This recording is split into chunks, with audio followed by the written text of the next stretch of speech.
Teman-teman, pada edisi 34 saat teduh kita ini, Kitab Keluaran pasal 18 ayat 1 sampai dengan 12, Yitro imam Midian, ayah mertua Musa, membawa istri Musa Sipora dan dua anak laki-lakinya menemui Musa. Musa saat itu sedang berkemah bersama-sama dengan orang Israel di dekat Gunung Sinai.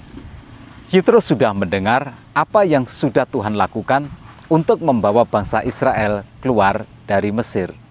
Dan ketika sudah dekat, dia bawa keluarga Musa kepadanya.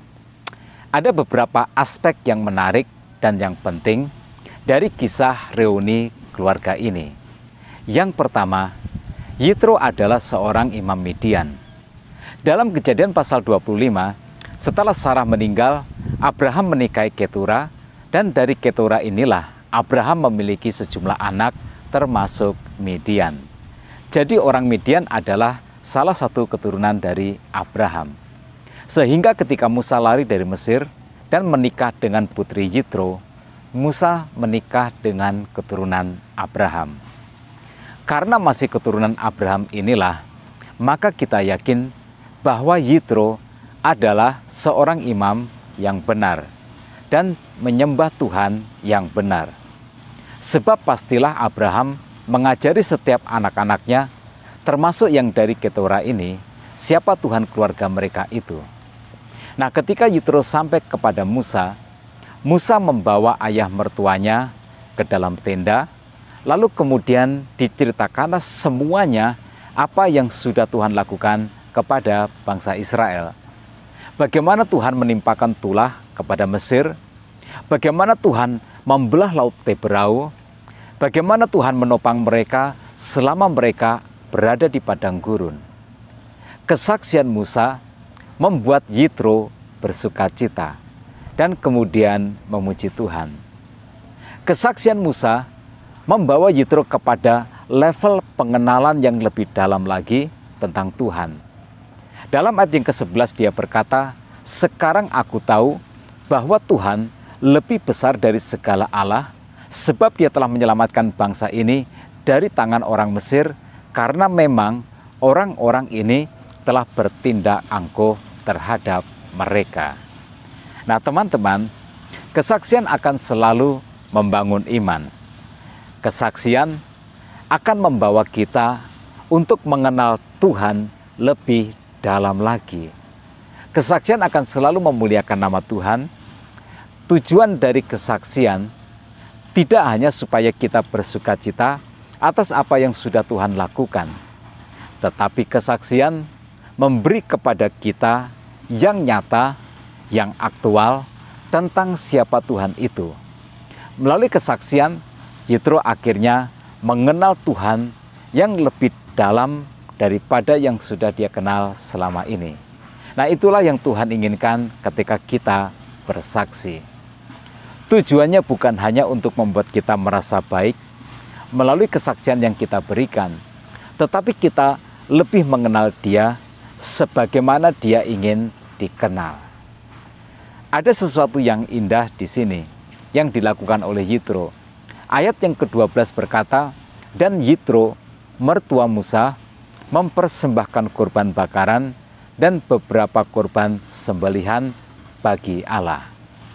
Lalu Harun dan semua tua-tua Israel datang untuk makan bersama-sama dengan mertua Musa di hadapan Allah."